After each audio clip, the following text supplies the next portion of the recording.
married but sleeping in different beds. I don't know about that, man.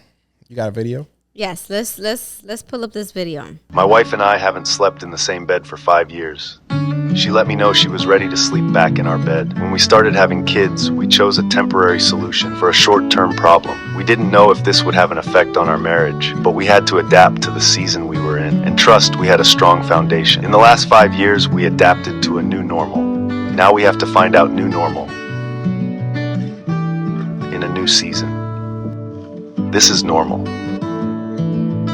The key is to communicate, understand the reason to the solution, honor the season because it will pass. So from what he says in the caption is that it was when their second child was born is when they decided to do that. Mm-hmm. That makes me feel a little better because initially I'm like, I don't know if I could do that.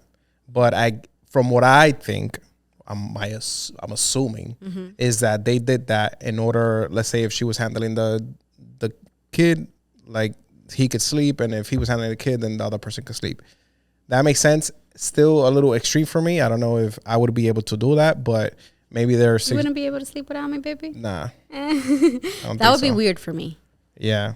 But it's understandable, and I can understand why some people would choose that, because let's say the husband is the sole provider and he works and she's a stay-at-home mom and she's caring for the kids. It's difficult to have especially a newborn baby, even a 1-year-old sleeping in your bed. You know, they can disrupt your sleep quite often in the middle of the night. And obviously, if you don't get quality sleep, you're going to be exhausted the next day and you're not going to be as productive at work. So it is fair to let the person who needs to go to work actually get their sleep.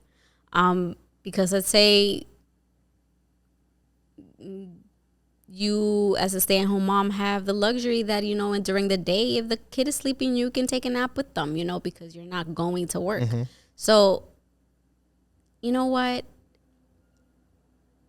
In that situation, I don't see why not. Yeah, I mean, and like he said, like when we speak about this in a lot of our podcasts, when it comes to communication, it's like they sat down and had this conversation about, can we do this? And like, and be totally aware that this is just like a phase. Like, it's not like, hey, we're going to do this forever. It's just like our baby's born and can we do this? Again, I don't know if I can do that. Maybe we can. And we definitely can. I think you sound like you ready to kick me out the room. No, no, but I think we definitely can, because just like he was pointing out, he felt, or they both felt like they had a very strong foundation. And so that wasn't going to make them fall out of love with each other because they were sleeping, you know. My ass fall asleep so quick, I probably will lay down in bed. Yeah, I think now we're used to it and there's no reason why we would be sleeping in separate beds. But if it came down to it, I think we totally could do it because we definitely have a very strong foundation. And I don't think something like that would pull us apart. You know, we have communication in all areas of our life, not just in the bedroom. I was watching the podcast of Stephen Bartlett, the Diary of a CEO, and they actually spoke about that. I don't know if it was when he was talking to Mel Robbins, whatever, it doesn't matter. That's kind of like, is it a stigma that you have to sleep with your partner? Is that what they call it, like a stigma? Well, it's like the traditional thing to do. So him and his girlfriend apparently do that sometimes. Like, they don't sleep in the same room, and he's like, our relationship is perfectly fine. Like, it's better than ever. And he explained it's like, sometimes I have to get up at 5 o'clock in the morning and she doesn't. Like, why should I impact her sleep if I have to be up early and vice versa? And I'm like, okay, it makes sense. It makes sense. It makes sense. Yeah, because it's like if somebody has to wake up super early in the morning and you don't got to wake up, it's like, you know, it's like an inconvenience to the other person. Like, let them. So in that case, there's some people who just like to sleep alone. Well, there's people who are that extreme that it's not going to be a season or a day or two. I've heard people say, I don't know if they are still married, but I've heard people say that they've been married and they sleep in separate rooms. How do they get intimate? I guess, I mean, you don't have to get intimate at nighttime. Oh, we know. But, you know, for me personally, and I think most women can relate to me. I think. I don't know. I like to be close to you. I like to know that you're next to me. And it sounds like you do too. Yeah. No, I like to turn over sometimes and, put my hand in your butt. I wouldn't want to be in a room by myself. If I had to, I would do it, but I don't prefer it. Not being married, I wouldn't prefer it. Now, there's people who like to sleep in separate rooms because their partner snores. Yeah, I was going to say that. Sometimes apparently I snore now. It's starting probably because to I'm snore. fat. OMG. Yeah, I'm trying to figure that out. It stresses me out. First of all, you're not fat. Definitely fat. You're thicker than you were maybe like a couple months ago. But That's you're her not way of calling me fat. fat. You're not. I can't. There's supposedly this tape that you put in your mouth that like is called night tape, because the reason why people snore at night is because they breathe through their mouth. You about to to Yeah. tape your mouth? For real, it looks weird as hell, and the branding is amazing. Like I've actually seen a lot of people. It is actually called Hostage. I don't know. I just got the ads, but the brand is called Hostage. Get out. Yeah, it's funny. It's like a black tape you put, and it doesn't. If you have beard and all that, it doesn't matter. It doesn't pull your hairs. So they have a nose strip, and they also have a mouth thing. And apparently, usually it's kind of like the deviated septum, whatever. So if you tape your mouth, you are forced to breathe through your nose, and you don't snore. You wouldn't suffocate? No, because you're breathing through your nose. But it forces you. That's how people should be breathing. Yeah. So yeah, it's called Hostage. What? I didn't know that. But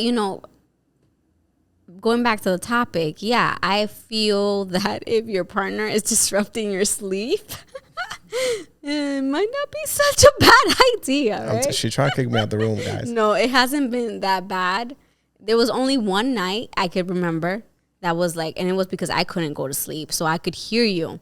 But you're not, if you do it occasionally throughout the night, it's not so loud where you're waking me up, so yeah, it doesn't bother me. It's like a slight snore. It's not bothering me, but I can see if someone is a really loud snorer.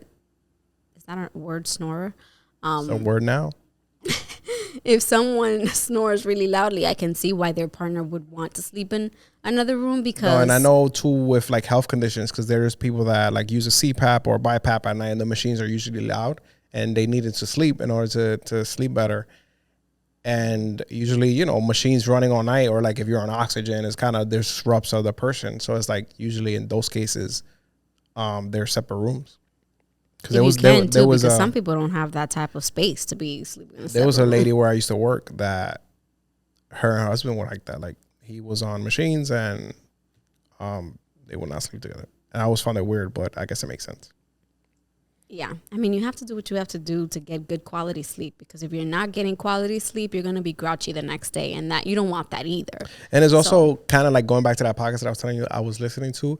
It's like your relationship. It's your house. It doesn't matter what other people think. Like, hey, we think you should sleep in the same bed. Absolutely. Well, it's my relationship, and if this works for us, then that's all that matters. If there is no other reason why, if there's no medical reason, if there's no kids involved, and you just want to sleep in your own bed, I do have a little bit of a like.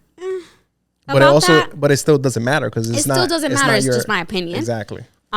Because in my opinion, I feel like sleeping with your partner, in the routine of things, right? Sometimes you can drift a little bit apart, and you having to go to bed together in the same bed under the same sheets can initiate a lot of things, right? And so it could bring you closer. Not that you need that to be close, because like I said, our relationship, like we have really good communication in all areas of our life, not just in the bedroom. Mm-hmm.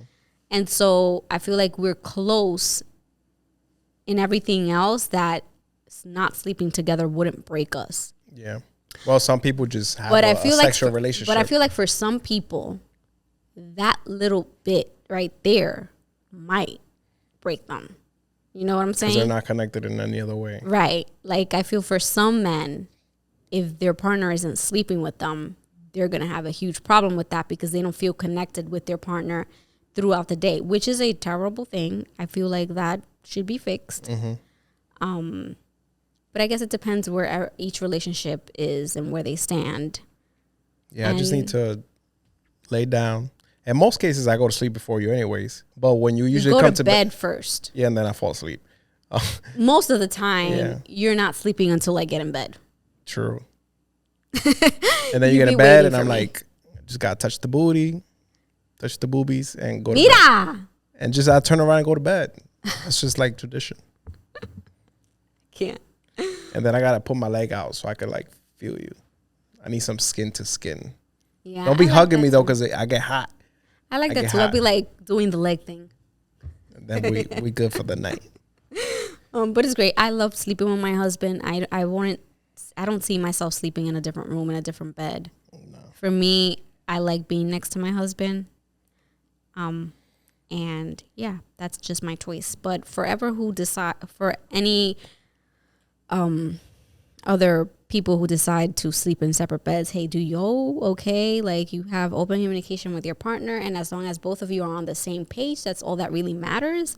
And as long as you guys are cultivating, intimacy and, closeness with your partner in other ways, and there's nothing that... And if you guys are both on board and it's not like, get out of my room, then you should be good because everybody's on the same page. Yeah. And I feel like in that instance, both people need to be on the same page for sure. Yeah. Because if it's only one person... It's like, yo, get out of my room. Like, what the fuck you mean, get out of my room? If it's one person, it's definitely... that's the beginning to the end.